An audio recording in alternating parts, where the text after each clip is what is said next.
누가복음 2장 10절에서 14절 말씀을 중심으로 영원한 선물 예수님이라는 제목으로 말씀 나누겠습니다. 같이 제목을 읽어보실까요? 시작. 영원한 선물 예수님.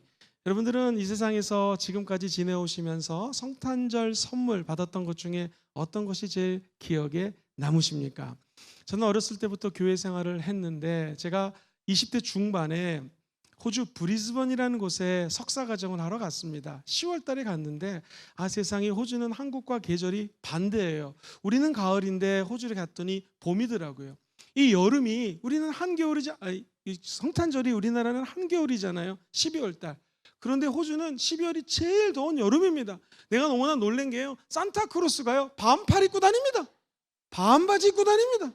이 모자도 시원한 모자를 쓰고 다니고요. 더우니까 또 위통을 벗고 산타크로스 할아버지가 막 선물을 주다가 수염이 덥잖아요, 하얀 게. 그럼 수염을 또 던져버립니다. 엄청 더워요. 제가 이제 유학을 하러 갔더니 여름에 살 집이 없었는데 한 집사님이 온 가족이 미국에 가서 한 달을 살게 됐으니까 이 큰 집을 그냥 혼자 무료로 쓰라는 거예요. 그 대신 정원에 물 주고 몇 가지 가정일을 좀 해달라는 거예요. 그래서 제가 선물로 한 달을 그 큰 집에서 혼자 있었습니다. 너무나 처음에 기뻤는데 문제는 이게 학교 갈 때 버스를 타러 가려면은 한국은 바로 앞에 정류장이 있고 전철이 있지만 걸어서 1시간을 걸어가야 돼요. 근데 또 잘못 시간 도착하면 1시간을 또 버스 기다려야 됩니다. 그러니까 참 이게 우리나라가 너무나 좋은 나라예요. 그래가지고 이제 어렵게 학교 끝나면은 버스 놓칠까 봐 집에 왔는데 문제는 성탄절입니다. 한국에 있을 때는 20대 청년이었으니까 전화도 많이 오고 친구들 만나고 즐겁게 교회도 가고 막 그랬는데 아무도 전화가 안 옵니다. 혼자서 학교 갔다가 집에 와서 그냥 멀뚱멀뚱 천정 보다가 TV를 트는데 샬라샬라 영어가 하나도 이해가 안 됩니다. 그래가지고 기타를 치면서 이 노래 저 노래 다 부르는데 너무나 슬프더라고요. 야, 내 인생이 무엇인가, 괜히 유학을 왔나, 여러 가지 생각이 듭니다. 이럴 게 아니라 찬양을 드려야겠다 해가지고 그냥 아는 찬양 모르는 찬양을 막 불렀어요. 크리스마스 성탄절입니다. 그런데 오늘 이 본문 말씀은 그냥 돈이 많은 사람, 명예가 높은 사람, 학위가 많은 사람들에게 말씀하신 말씀이 아니라 목자에게 우리 주님이 나타나셔가지고 곧 큰 기쁨의 소식 예수 그리스도가 태어날 것을 알려주는 장면이 오늘 누가복음 2장에 나오거든요. 목자입니다. 목자. 한 청년을 주님께서 목사로 부르기 위해서 가장 외로움의 시간을 허락하셨고 그 외로운 시간 가운데 하나님이 주신 선물은 지금도 제 인생에서 가장 잊혀지지 않는 베스트 선물이 되었습니다. 그 하나님과의 눈물을 흘리면서 교제를 했고 하나님의 길을 갈 수 있는 어떤 마음의 사인을 받았던 것이 저에게 있어서는 잊지 못할 성탄절 선물이었습니다. 우리 성도님들은 지금 혹시 어떤 선물을 기대하며 주 앞에 나왔습니까? 혹은 여러분이 받은 선물 중에서 최고의 선물은 무엇이었습니까? 감히 제가 우리 성도님들에게 말씀드립니다. 최고의 선물, 영원한 선물은 예수 그리스도입니다. 제가 우리 교회 학교 학생에게 좀 물어봤습니다. 성탄절 너무나 기쁘지? 너무 좋은 날이야. 왜 기쁘니? 그랬더니 그 학생이 저를 바라보면서 얘기합니다. 빨간 날이에요! 그러더라고요. 맞는 말이죠. 빨간 날입니다. 쉬는 날, 노는 날, 친구들을 만나고 연인을 만날 수 있고 즐겁게 놀 수가 있습니다. 선물을 주고받습니다. 그런데 그 만남이 영원합니까? 그 받았던 선물들이 영원할까요? 그렇지 않습니다. 우리 예수님이 주시는 선물은 영원한 선물이라는 거 기억하시기를 주의 이름으로 축원드립니다. 예수님이 바로 하나님의 선물입니다. 예수님은 사랑을 주셨고 은혜를 주셨고 영원한 삶을 선물로 주셨습니다. 도대체 우리가 받은 이 영원한 선물 예수님은 어떤 분이실까요? 첫 번째, 기쁨이라고 하는 영원한 선물을 주신 분이 예수님이십니다. 원래 기쁨이라고 하는 단어는 대부분 헬라어로 카라라는 단어를 많이 쓰는데 이 말은 어디에 사로잡히다라는 뜻입니다. 내가 남자에게 사로잡히잖아요. 잠시 행복할 수 있어요. 또는 남성이 여성에게 사로잡히면 잠시 행복할 수 있습니다. 그런데 그 행복이 길지가 않다라는 거예요. 제가 청년 사역할 때 에피소드를 말씀드렸죠. 청년 중에 한 자매가 나와서 너무 기뻐하면서 예배를 드리는 거예요. 제 은혜 받았구나. 자매님 오늘 무슨 말씀에 은혜 받았나요? 목사님 남자친구 생겼어요. 할렐루야. 6개월 지났습니다. 이 자매가 막 울면서 예배를 드립니다. 자매님 오늘 은혜 많이 받으셨나 봐요. 예배 끝나고 물어봤습니다. 뭐라고 그랬다고요? 목사님 헤어졌어요.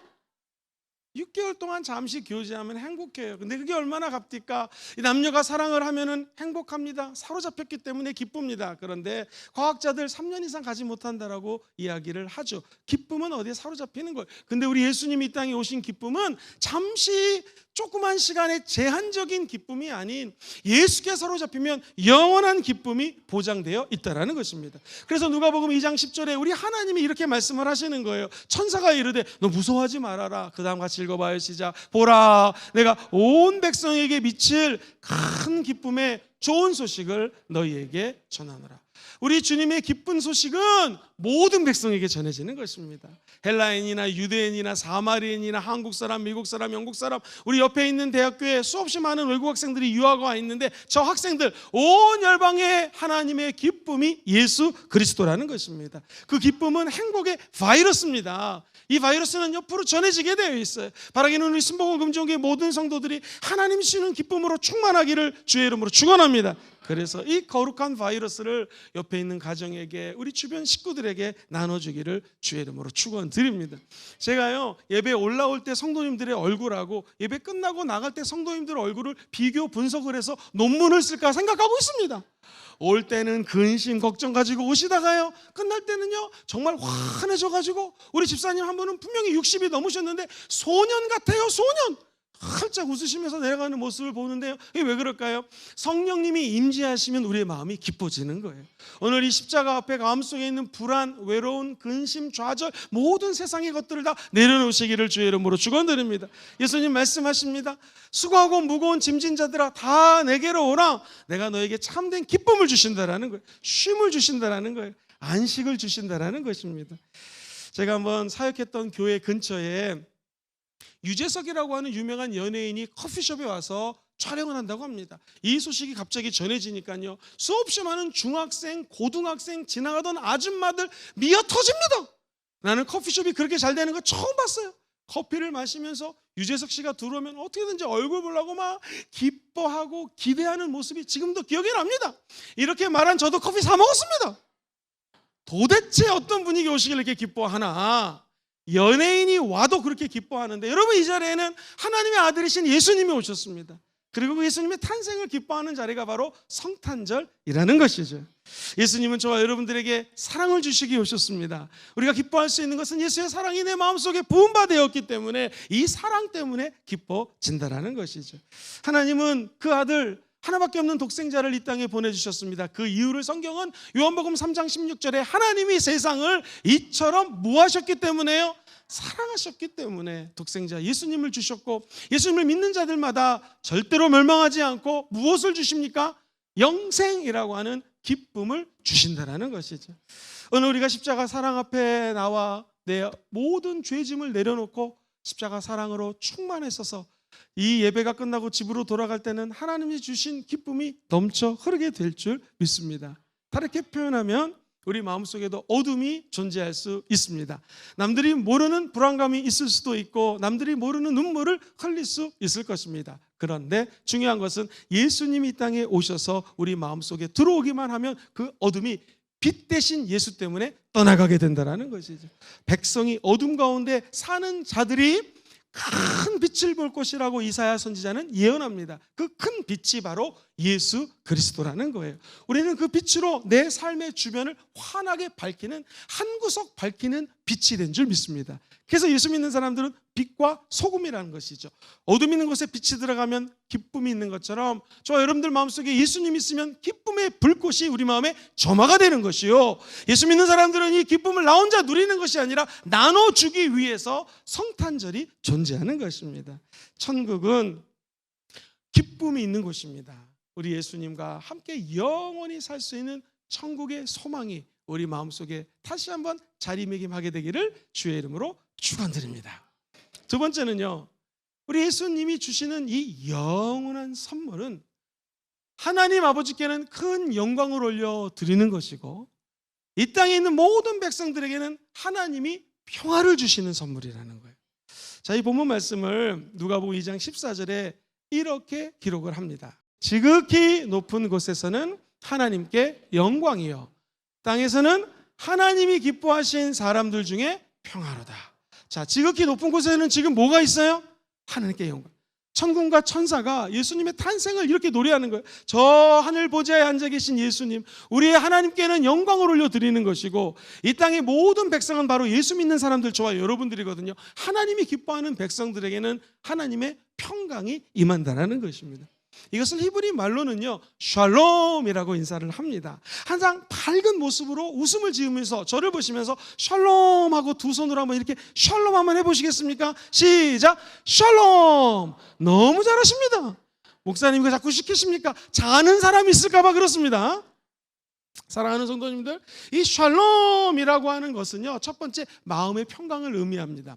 근데 놀랍게도 이 샬롬은요, 지금 우리나라가 예를 들면은 다윗이 다스리시는 북옥 강성의 시대라면 옆에 있는 주변 국가들이 감히 우리나라를 침범할 수 없어요. 강력한 힘이 있습니다. 이때의 표현도 샬롬이에요. 바라기는 우리 순복음 금종교 기도로 말미암아 전국 대한민국이 정말로 1000만 명의 크리스찬들이 기도함으로 말미암아 이런 하나님의 샬롬의 평화가 있기를 주의 이름으로 축복합니다.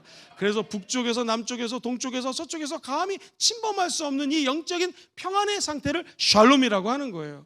마음의 평화, 정말로 주변 환경으로부터의 평화가 샬롬이고요. 한번 따라해볼까요? 육체의 평화, 이것도 샬롬입니다. 그래서 하나님께 영광을 올려드릴 뿐만 아니라 우리 영혼육에 하나님이 주시는 진정한 샬롬의 축복이 깃들게 된다는 것입니다.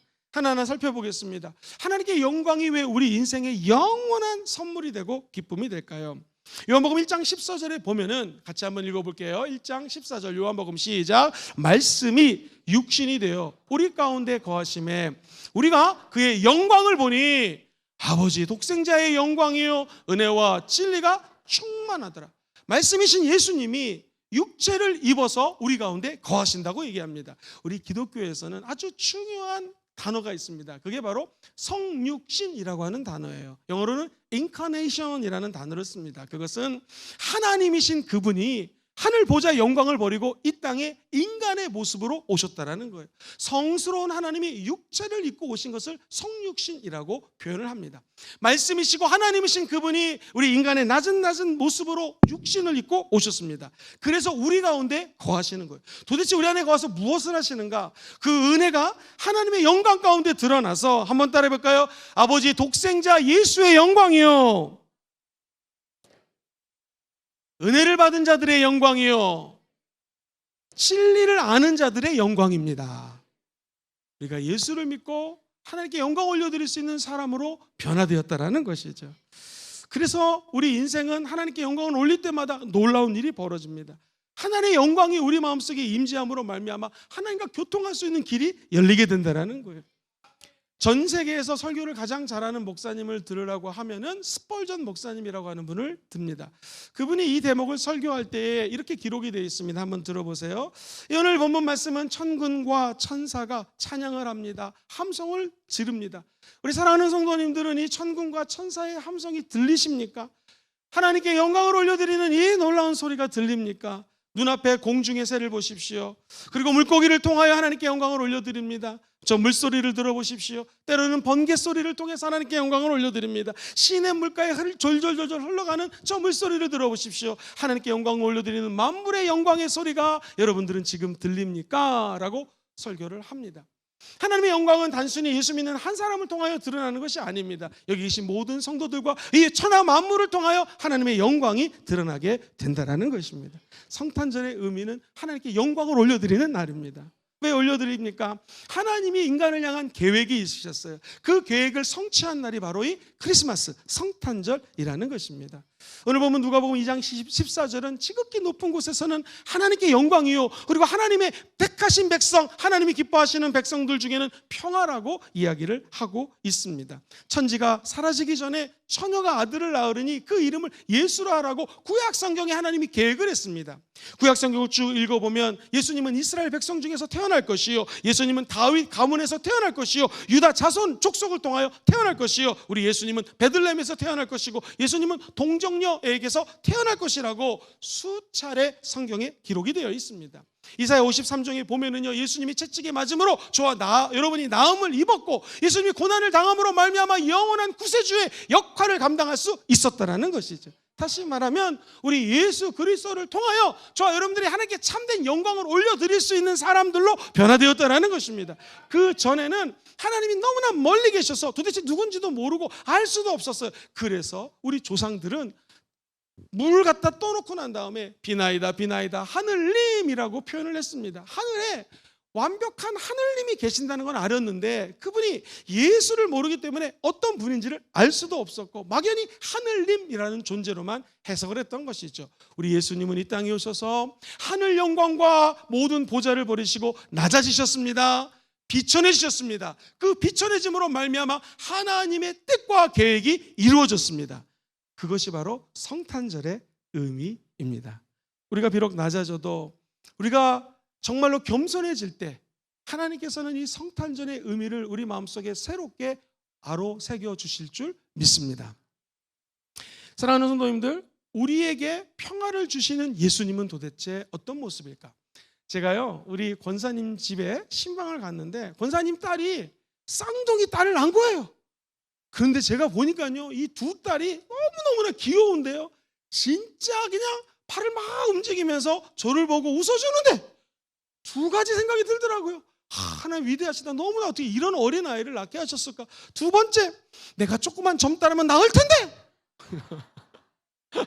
너무너무 예쁜 거예요. 막 환하게 웃는데 한번 여러분 생각해 보세요. 우리 주님은 마국간 교회에서 태어나셨습니다. 그리고 새근새근 잠들어 계신 예수님의 얼굴을 한번 생각해 보십시오. 얼마나 평안합니까? 세상에 없는 평안이 아이 얼굴에 담겨져 있는 것처럼 우리가 힘들고 어려울 때 예수 그리스도의 탄생을 생각하며 내 마음속에 평강이 임하게 된다는 것이죠. 예수님이 태어나셨어요. 정치인이 달려왔습니까? 돈이 많은 회장님이 달려왔습니까? 목자들이 달려왔습니다. 그 모습 그대로가 평안이라는 것이죠.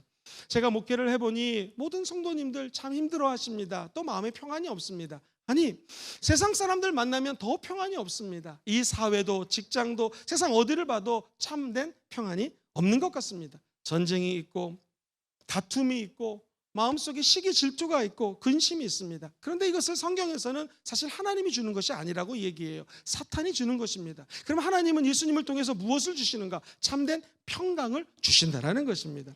사랑하는 성도님들, 흔히 돈이 많으면은 마음이 평안할 거라고 생각합니다. 제가 살고 있는 집이 만약에 20평인데 30평, 40평으로 늘려가고 화장실도 2개가 있고 정말로 너무너무나 좋은 곳에서 살면 평안할 거라고 생각합니다. 근데 그 평안이 오래가지 않습니다. 5년, 10년 지나면 또 리모델링을 해야 되는 것이죠. 많은 사람들이 권력을 잡으면 평화가 임하겠지, 마음이 평안하겠지. 아니요. 로마 황제들을 보십시오. 이 권력 언제 놓칠지 모르기 때문에 아둥바둥 살다가 평균 수명이 무지 낮습니다. 대통령이 되면 평안할까요? 이 대통령이 움직일 때마다 수많은 경호원들이 붙습니다. 몇십 명, 몇백 명이 따라다닙니다. 왜 그럴까요? 진짜 평안이 없기 때문에 그렇습니다. 사랑하는 성도님들, 서부 아프리카에 나라 이름이 시에라리온이라고 하는 나라가 있어요. 많이 못 들어보셨죠? 이 나라를 한번 제가 찾아봤더니 1991년부터 2002년까지 무려 11년 동안 내전이 일어납니다. 그런데 놀랍게도 인구가 450만 밖에 안 되는데 39만 명이 죽어요. 수천 명이 장애인이 되고 완전히 나라가 어둠 속에 빠집니다. 11년 동안. 자, 질문 드릴게요. 왜 이 나라가 이렇게 내전에 빠져가지고 고통과 신음소리가 11년 동안 울려 퍼졌을까요? 그들의 평안이 없었기 때문입니다. 근데 그 평안이 놀랍게도 그동안 발견되지 않았던 다이아몬드 광산이 발견됐어요. 이거를 차지하려고 서로 하다가 싸움이 일어나는 것입니다. 그 옆에 감비아라고 하는 나라가 있는데 가난하지만 아직도 평안합니다. 정치가, 경제가, 물질이 내가 소망하는 것이 이루어졌다고 해서 평안이 오는 것이 아닙니다. 예수님은 말씀하세요. 하나님이 기뻐하는 백성, 즉 예수 믿고 구원받은 백성들에게 하나님이 평안을 허락하여 주신다는 것입니다. 한번 짚고 넘어가게 보겠습니다. 목사님, 제가 지금 평안이 없습니다. 왜 없을까요? 성경에서는 뭐라고 말씀을 할까요? 성경에서는요, 죄가 있으면 평안이 없다라는 것입니다. 오늘 예배를 드리면서 다 같이 제 눈을 마주쳐 보세요. 눈을 못 마주치는 사람 평안이 없는 거거든요. 감사합니다. 다 맞춰주셔서 마주쳐주셔서. 이 평안이 없는 이유는 내 안에 죄가 있기 때문에 그래요. 대표적으로 성경에서 로마서 3장에 이렇게 얘기를 합니다. 25절 같이 읽어보겠습니다. 시작. 이 예수를 하나님이 그의 피로써 믿음으로 말미암는 화목제물로 세우셨으니 이는 하나님께서 길이 참으시는 중에 전에 지은 죄를 간과하심으로 자기의 의로우심을 나타내려 하십니다. 예수님이 하나님의 피로 말미암아 예수의 흘리신 보혈로 믿음으로 화목 제물로 드려주셨다는 거예요. 이 말은 예수님이 십자가의 제물 되심으로 말미암아 저와 여러분들이 죄가 있어도 하나님이 간과하세요. 넘어가는 거예요. 패스하는 거예요. 그래서 6월절을 패스 오버라 그러는 거예요. 간과하시는 것은 내가 비록 죄를 짓고 어두움이 있고 내 마음속에 불안함이 있지만 하나님의 아들 예수가 화목제물이 되셔서 하나님의 평강이 우리 가운데 화목케 하시는 은혜가 주어졌다는 거예요. 이것을 고린도후서 5장 17절은 그리스도 예수 안에 있는 자에게는 하나님의 은혜로 새로운 피조물이 되었으니 이전 것은 지나갔으니 보라 새 것이 되었다고 얘기를 하는 거예요. 하나님이 주시는 화평 때문에 이제 화평케 하는 자가 되었고, 저와 여러분이 직분을 받았는데 장로님, 권사님, 안수집사님, 주회장 이런 것도 직분이지만 화평케 하는 자의 직분을 받았다라는 거예요. 이제 우리 성도님들 가는 곳마다 모든 사람들이 평화스럽고 화평케 되는 은혜가 있기를 주의 이름으로 축원드립니다. 내 마음에 평안이 없다, 일단 회개하시면 됩니다. 화목제물 대신 예수께 하려면 우리 마음속에 참된 평화가 임하게 될 것입니다. 근데 이 평화는요, 하나님과 나의 막힌 담을 헐 뿐만 아니라 이웃과 이웃, 나와 만나는 모든 사람들의 막힌 담까지 허물 수 있는 엄청난 은혜의 평강이라는 것입니다. 성경에 보니 예배소서 2장 13절 14절을 같이 한번 읽어보겠습니다. 시작. 이제는 전에 멀리 있던 너희가 그리스도 예수 안에서 뭐 때문에 가까워졌어요? 그리스도의 피로 가까워져. 이제는 멀리 있던 우리가 예수 피 때문에 가까워졌어요. 14절 시작. 그는 우리의 화평이신지라 둘로 하나를 만드사 원수된 것 곧 중간에 막힌 담을 자기 육체로 허시고, 우리의 화평 되신 예수님이 멀었던 사람들을 둘이 하나가 되게 하시고 막힌 담을 허물어 주셨다는 것입니다. 이것이 바로 이웃과의 화평을 누릴 수 있는 예수님이 주시는 선물이라는 것입니다.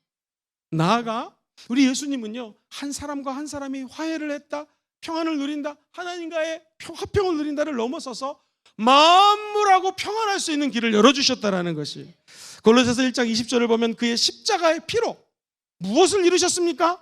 화평을 이루사. 그 다음이 중요합니다. 시작. 만물 곧 땅에 있는 것들이나 하늘에 있는 것들이 그로 말미암아 자기와 화목하게 되시는 것을 기뻐하셨다라는 거예요. 예수 피로 화평을 이루셨는데 만물입니다. 땅에 있는 것들이나 하늘에 있는 것이나 이 모든 것들이 하나님의 아들 예수와 하나됨으로 평강의 기쁨을 누릴 수가 있었고, 이 기쁨을 여러분들에게 나눠줄 수가 있었고, 이제는 우리도 그 기쁨과 평안을 만물과 함께 누릴 수 있는 사람으로 변화시켜 주셨다는, 얼마나 기쁩니까? 천국 가는 날까지 이 평안을 받아들이시고 누리시기를 주의 이름으로 축원합니다. 나아가 이 평안을 나눠주는 사람이 되는 것, 우리 주님이 영원한 선물을 주신 이유입니다.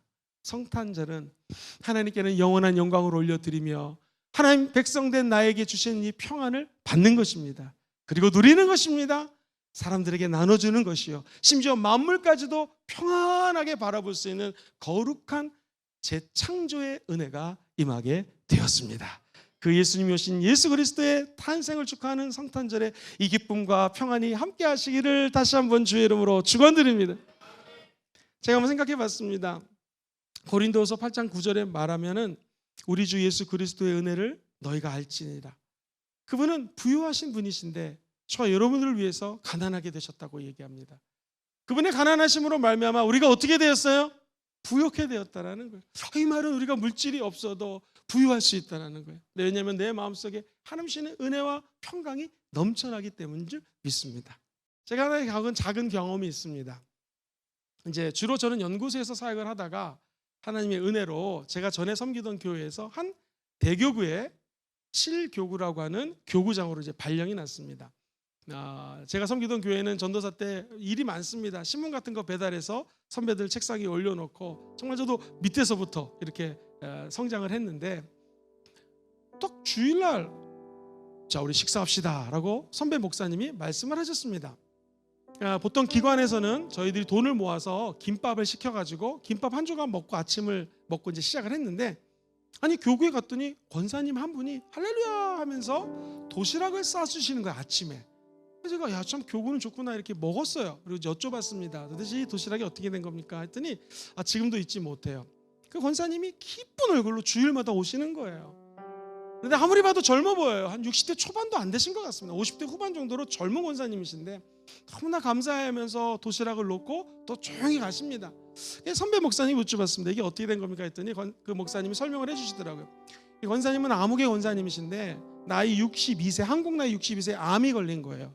의사 선생님이 아무리 오래 살아야지 3년 이상을 살 수 없다고 얘기를 했답니다. 근데 권사님이 그 얘기를 듣는 순간에 이상하게 자기 마음속에 감사가 넘치더래요. 내가 지금까지 살아온 것이, 건강하게 살아온 것이 내 힘이 아니었고 하나님의 은혜였구나, 감사했고, 엄마가 암이 걸렸다고 하니까 자녀들이 와서 막 기도하고 울면서 내가 신앙생활을 열심히 못해서 그래요 엄마, 제가 다시 회개하고 열심히 믿을게 하면서 애들이 막 울면서 기도하는 걸 보니까 내가 헛산 게 아니구나, 하나님이 정말 우리 가정을 사랑하시는 거예요. 그리고 남편이 하나님의 은혜로 잘 만난 것을 몰랐는데 지금까지 한 번도 내가 어떤 빚독촉을 받은 적도 없고 비교적 먹고 싶은 거 사고 싶은 거 다 살면서 살았던 것도 하나님이 좋은 남편을 만나게 한 것이기 때문에 감사가 넘쳐나는 거예요 이분이. 그리고 하나님께 감사해서 이 감사를 표현하려고 하다 보니까 뭘 하게 됐냐면, 제가 섬기는 교구의 우리 목회자들이 아침을 김밥을 드신다는 얘기를 듣고 마음이 하나님께 감사한 것을 주여정에게 이렇게 표현하겠다 해가지고 도시락을 싸기 시작했습니다. 이분이 한 3년 정도 도시락을 하면 죽을 줄 알았는데 1년이 지나도 안 돌아가시고 2년이 지나도 18년이 지나도 안 돌아가시는 거예요. 80이 넘으셨는데 이 어르신이 청청걸음으로 오는데요, 제가 그 교구에서 사역하면서 권사님의 발자국이 들려요. 아침에 도각도각 권사님이 그냥 급하게 도시락 갖고 오시는데 저뿐만 아니라 8명의 교구에 있는 그 주의 종들이 마음이 너무나 기쁜 거예요. 너무너무나 기쁜 거예요. 우리 권사님이 아침을 이렇게 준비해가지고 우리를 응원해준다, 우리가 열심히 해야지. 아니나 다를까 그 대교구는 항상 실적이 좋았습니다. 전도가 잘했습니다. 할렐루야. 이거 오해하시면 아침마다 도시락 싸오시면 안 됩니다. 주의 종들 다 살쪄가지고 막 안 됩니다. 큰일 납니다. 우리 주의 종들 다 잘 드시고 계시니까 도시락 싸오라는 것이 아니라 기쁨과 감사는 전염이 된다는 거예요.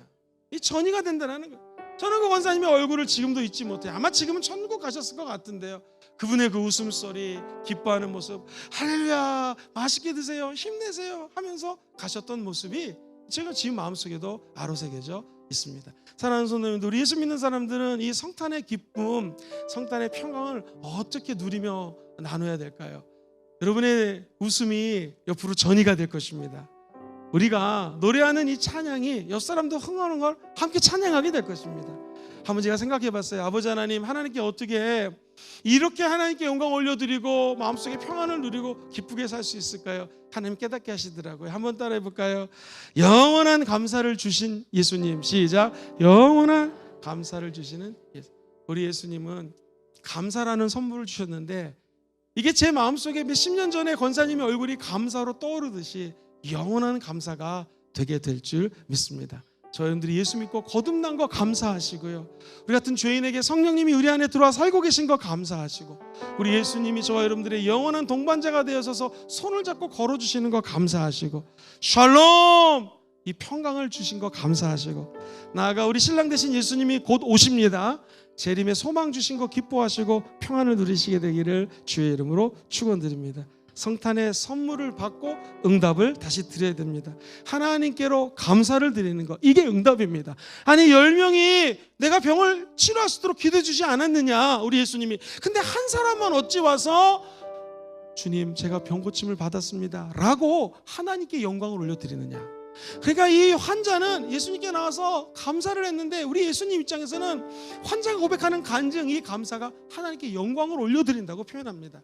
여러분이 드리는 감사가 하나님께 영광을 올려드리는 것이, 그리고 그 영광을 올려드리는 모습을 보면서 많은 사람들이 기뻐하는 것이고요, 우리 안에는 하나님 주시는 참된 평화가 임하게 될 줄 믿습니다.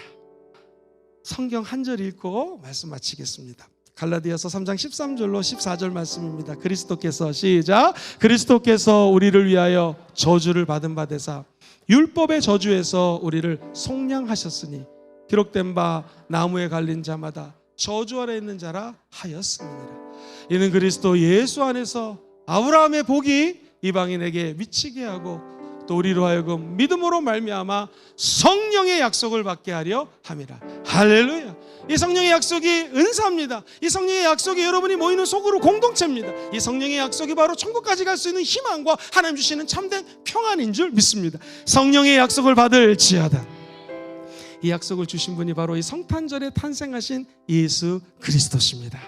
말씀을 정리합니다. 이 세상에 어떤 선물도 영원할 수 없습니다. 한 달 동안 큰 집에 살았지만 한 달이 지나면 주인이 옵니다. 저는 그 집을 비워줘야 되는 것입니다. 이처럼 귀한 선물들은요 굉장히 한시적이에요. 그러나 우리 예수님이 주신 선물은 영원한 선물입니다. 도대체 어떤 영원한 선물일까요? 첫 번째, 영원한 기쁨을 주시는 예수 그리스도를 구세주로 모셔드리시고 이 기쁨이 영원히 우리 삶에 함께하기를 주의 이름으로 축원드립니다. 두 번째, 하나님께는 영광이요 하나님 택한 백성 하나님이 기뻐하는 저와 여러분들에게는 평안을 주시는 선물입니다. 이 선물도 영원히 우리 마음속에 새겨질지어다. 마지막, 이 선물을 어떻게 하면 하나님께로 다시 올려드리고 응답할 수 있을까? 영원한 감사를 주신 예수님이 2024년도 저와 여러분의 삶에 감사가 끊어지지 않게 될 줄 믿습니다. 이번 성구 영신 예배는 꼭 오셔야 됩니다. 우리 교회에서 특별히 제작한 오순절 감사 노트를 6개월치를 드릴 것입니다. 자세히 설명해 드릴 거예요. 2024년도 감사 노트 성령의 은혜 가운데 적으시면서 한 해 가장 귀한 감사가 넘쳐나는 축복의 한 해가 되게 될 줄 믿습니다. 영원한 선물 되신 예수님이 우리 영혼 속에 영원토록 함께 계실지어다.